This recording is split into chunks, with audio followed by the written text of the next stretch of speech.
दुनिया में धूमिल हो रही है देश की इमेज। ताजमहल के मेंटेनेंस में लापरवाही पर अखिलेश ने योगी सरकार को घेरा। समाजवादी पार्टी के अध्यक्ष अखिलेश यादव ने ताजमहल के रखरखाव पर सवाल उठाते हुए योगी आदित्यनाथ सरकार की आलोचना की है। उन्होंने एक वीडियो साझा किया जिसमें ताजमहल के गुंबद से पौधा निकलता हुआ दिख रहा है। यादव ने कहा कि यह पौधा बड़ा होकर ताजमहल में दरारें पैदा कर सकता है। लखनऊ समाजवादी पार्टी सपा के अध्यक्ष अखिलेश यादव ने गुरुवार को ताजमहल के रखरखाव पर सवाल उठाया और उत्तर प्रदेश की योगी आदित्यनाथ सरकार पर हमला करते हुए कहा कि सरकार सिर्फ एक स्मारक नहीं बल्कि एक जीता जागता उदाहरण होना चाहिए। यादव ने एक्स पर एक वायरल वीडियो भी साझा किया जिसमें ताजमहल के गुंबद से एक पौधा निकलता हुआ दिखाई दे रहा है। उन्होंने कहा कि अगर यह पौधा बड़ा हुआ तो इसकी जड़ की वजह से ताज में दरार आ सकती है। सपा प्रमुख ने लिखा, विश्व भर के पर्यटकों को आकर्षित करने वाले अजूबे ताजमहल के रखरखाव को लेकर भाजपा सरकार एवं उसके सुषुप्त निष्क्रिय विभाग पूरी तरह से नाकाम है। मुख्य गुंबद पर लगे कलश की धातु में जंग लगने की आशंका है। मुख्य गुंबद से पानी टपक रहा है। गुंबद में पेड़ उगाने का समाचार सुर्खियों में है।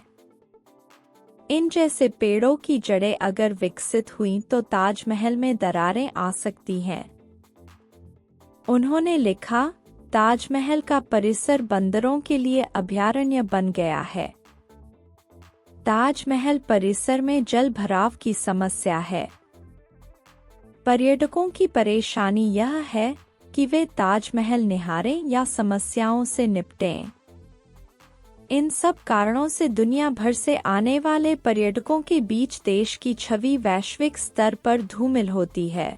पूर्व मुख्यमंत्री ने कहा, सवाल यह है कि ताजमहल के रखरखाव के लिए जो करोड़ों का फंड आता है वह कहां जाता है। सरकार एक जीता जागता सक्रिय उदाहरण होना चाहिए, कोई स्मारक भर नहीं। अखिलेश यादव की पोस्ट। विश्व भर के पर्यटकों को आकर्षित करने वाले अजूबे ताजमहल के रखरखाव को लेकर भाजपा सरकार व उसके सुषुप्त निष्क्रिय विभाग पूरी तरह से नाकाम है। मुख्य गुंबद पर लगे कलश की धातु में जंग लगने की आशंका है। मुख्य गुंबद से पानी टपक रहा है।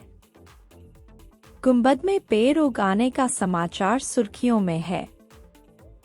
इन जैसे पेड़ों की जड़ें अगर विकसित हुई तो ताजमहल में दरारें आ सकती हैं।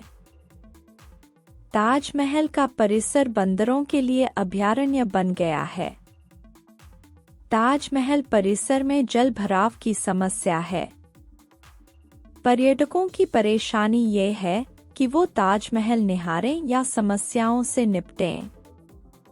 इन सब कारणों से दुनिया भर से आने वाले पर्यटकों के बीच देश की छवि वैश्विक स्तर पर धूमिल होती है।